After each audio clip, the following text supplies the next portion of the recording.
And during the splashdown of his first mission, the capsule's hatch blew open, causing him to nearly drown.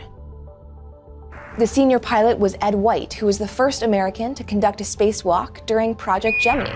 This is the greatest experience. It's just tremendous. And the pilot was Roger Chaffee, who at 31 would be the youngest American ever to go to space. He was added to the crew as a replacement after the original pilot dislocated his shoulder during training. Chaffee was known as a notoriously nice guy who was often teased by other astronauts for his admiration of Grissom and White. He saw the Apollo 1 mission as a way to prove himself worthy of the title of astronaut. Early on in their training, Grissom and the rest of the crew voiced concerns with the spacecraft, primarily with the amount of flammable material in the cabin. The astronauts jokingly presented this crew portrait to the Apollo spacecraft program office manager after he gave the spacecraft a passing grade. But the thing is, the astronauts weren't alone in their concerns. In fact, some experts believed the immense pressure of Kennedy's deadline forced NASA and the contractor, North American Aviation, to make decisions that sacrificed safety. One of the main concerns was NASA's decision to opt for a single gas environment inside the capsule over a dual gas environment because it required a lighter system. This meant that the Apollo spacecraft would use 100% oxygen in the crew cabin, so even a small spark could quickly turn into a blaze. Adding to that fear, other astronauts reported seeing what appeared to be frayed wires and short circuits in the cabin of the spacecraft. There were also issues with the decision to have the hatch open inward, and the fact that it didn't carry explosive bolts in the case of an emergency. NASA and North American Aviation made as many adjustments as possible, but in the interest of time, they decided to move forward with the February flight. 1 month before launch, the rocket and spacecraft were cleared for what was referred to as a plugs-out test. At 1 p.m. on January 27th, the Apollo 1 astronauts entered the command module, sealed the hatch, and prepared for what was considered a sort of dress rehearsal for the actual flight. There were problems from the start. Something else has just come up. I'm trying to get an answer on it now. First, there was a foul odor emanating from the oxygen tank. And then there was an alarm triggered, indicating a high oxygen flow. To the frustration of the crew, static continually drowned communication with the control room. Now we gotta get the moon. We can't talk between 2 or 3 buildings. At 6:31 p.m., the test conductors were ready to start the countdown. But seconds later, horror struck.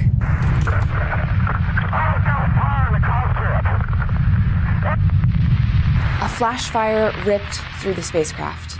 The emergency escape procedure called for a minimum of 90 seconds, but it only took about 30 seconds for the flames and toxic smoke to engulf the crew cabin. Despite heroic efforts by NASA ground crews and controllers, it took a full 5 minutes to open the hatch.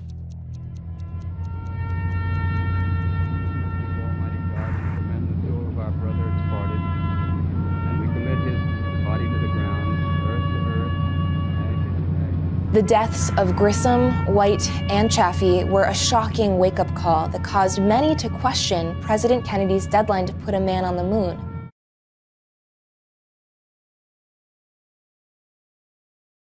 Além de mentir, a NASA é perita em matar seus funcionários.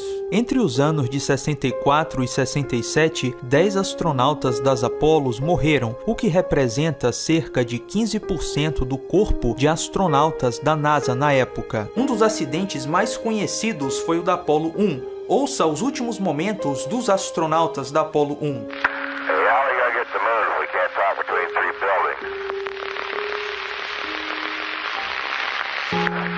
I can't hear a thing you're saying.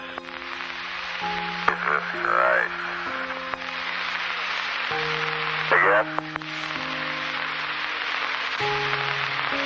But how are we going to get the moon if we can't talk between 2 or 3 buildings?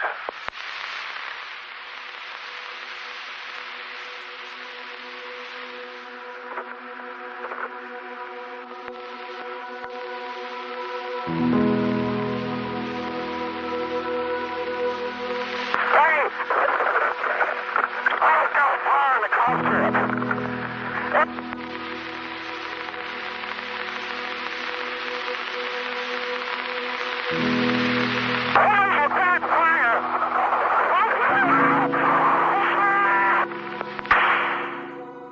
27 de janeiro de 1967, Gus Grissom, Ed White e Roger Chaffee morreram no interior do módulo de comando da Apollo 1, na base de lançamento da NASA, no Cabo Canaveral, em memória daqueles que fizeram o último sacrifício para que outros pudessem alcançar as estrelas. Uma estrada acidentada leva às estrelas. Vão com Deus. Sucesso para a tripulação da Apollo 1.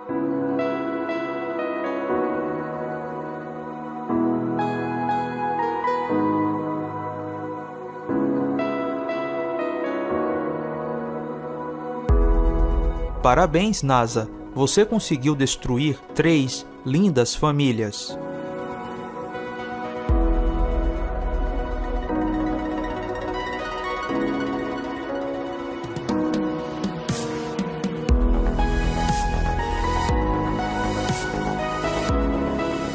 Mas afinal, o que aconteceu? Era só um simples teste em solo e não um lançamento para o espaço. Segundo a NASA, foi uma tragédia. E foi uma tragédia apenas 3 semanas antes do voo planejado para o espaço. Se tratando da NASA, tragédia é sinônimo de negligência, incompetência e, quem sabe, até mesmo assassinato. Na simulação, devido a problemas técnicos, os astronautas tiveram que esperar por 2 horas, em vez de entrar na cápsula no horário planejado, às 11 horas. Mas antes que a contagem regressiva da tragédia pudesse começar, os astronautas notaram um cheiro azedo na cápsula. Então, mais uma vez, tudo vai começar. A contagem regressiva para, todo o incômodo de abrir a cápsula, amostras de ar tomadas, tudo de novo. Resultado, nada. Então, feche a comporta novamente, comece a contagem regressiva e 1 hora depois, pare mais uma vez. O cheiro azedo continua na cápsula. Todo o procedimento de novo. Desfaça a escotilha, pegue amostras de ar, analise elas. Resultado, nada. Depois disso, apareceram os problemas com as comunicações de rádio e, por fim, a cabine pega fogo.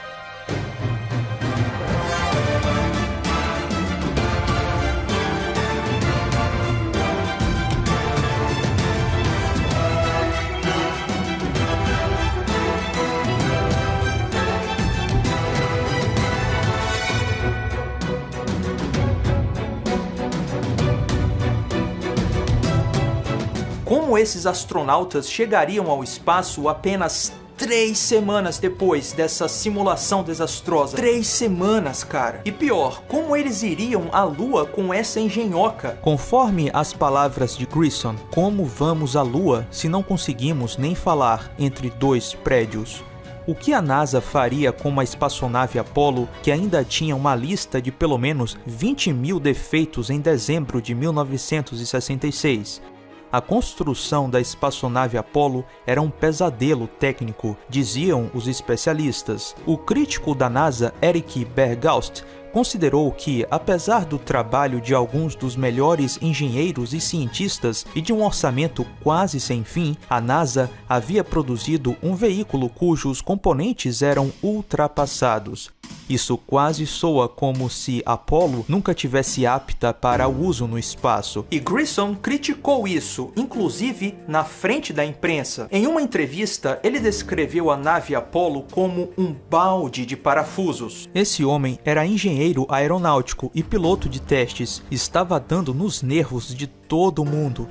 Grissom estava sempre inspecionando cada centímetro quadrado da cápsula e ele quase sempre encontrava alguma coisa. Eu tenho uivado no deserto há anos, disse ele. Talvez não fosse tão deserto, afinal, Grissom havia recebido ameaças de morte, e essas ameaças foram concretizadas em 27 de janeiro de 1967. Alguém deve ter decidido silenciar o astronauta que resmungava. Se foi isso que realmente aconteceu, aconteceu, sem dúvidas foi algo muito bem planejado. Gus Grissom foi vítima de um complô, e quem diz isso é o seu filho, Scott. I think it was intentionally sabotaged by someone. It's been a question in my mind, what was found in the accident investigation and how was that handled? Was the CIA involved or whoever?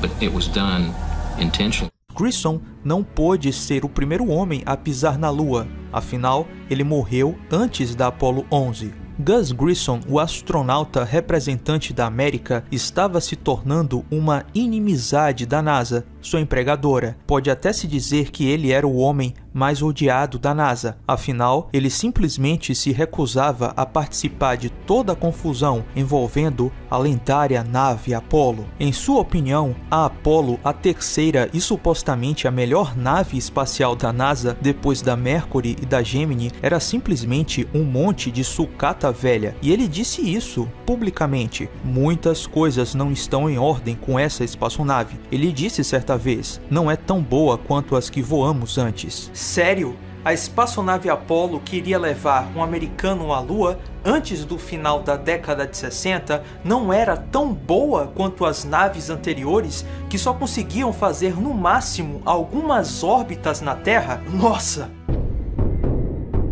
Os relatos de negligência da NASA com o Apollo 1 foram fornecidos por um ex-engenheiro de controle de qualidade da aviação norte-americana, Thomas Ronald Barron, um inspetor de segurança da Apollo 1. Ele levava seu trabalho a sério, talvez sério até demais. Mesmo antes da tragédia da Apollo 1, Barron já tinha denunciado a negligência da NASA na Apollo 1. Em seu depoimento, Barron disse que viu todo tipo de ineptidão, má gestão, incompetência, pessoas bêbadas no trabalho e negligência no projeto da Apollo 1. Em outras palavras, ele revelou que a Apollo simplesmente não daria certo e que seus funcionários eram muito desleixados. 4 dias depois do seu testemunho ao comitê investigativo do acidente da Apollo 1, Thomas Ronald Barron e sua família foram mortos instantaneamente no alegado acidente automobilístico, uma colisão com um trem, e contrariando a lei estadual da Flórida, os corpos de Barron e da sua família, esposa e enteada, não passaram por autópsia. Foram imediatamente cremados. Receio que o público tenha a imagem errada em suas mentes quando pensam no projeto Apollo. Eles provavelmente acreditam que todos sabem exatamente o que estão fazendo em todos os momentos. Eles provavelmente também acreditam que o trabalho aqui nos complexos de lançamento é feito de maneira rotineira. Eles estão errados.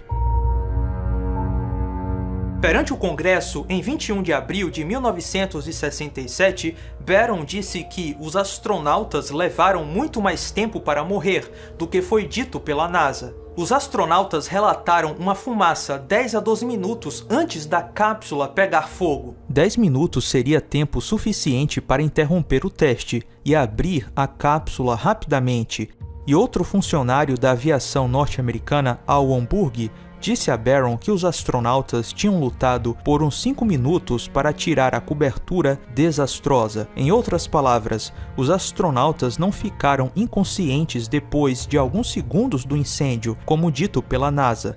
Se eles tiveram uma morte rápida, então por que o edema pulmonar foi uma das causas da morte? Demora de 15 a 20 minutos para uma pessoa saudável desenvolver edema pulmonar. Se você morrer rapidamente de um incêndio, os sinais de edema pulmonar nunca se desenvolvem. As funções do corpo param. A tripulação estava viva por pelo menos 15 minutos e não teve nenhum esforço para reviver qualquer um deles para não perturbar a cena. Muitos anos depois da tragédia da Apollo 1, o filho de Grissom, Scott, acrescentou outra evidência de sabotagem. Há alguns anos, o filho de Grissom teve a ideia de visitar os destroços da cápsula que foi armazenada no Langley Research Center da NASA em Hampton, Virgínia. Ele ganhou acesso a ela com a ajuda da Lei de Liberdade de Informação Scott, o filho de Gus Grissom, não estava procurando nada em particular. Sua intenção era ver se a cápsula poderia ser adequada como uma exibição em um museu, mas ele foi subitamente surpreendido quando percebeu uma pequena placa de metal acoplada a um interruptor que foi retirado. Apenas esse interruptor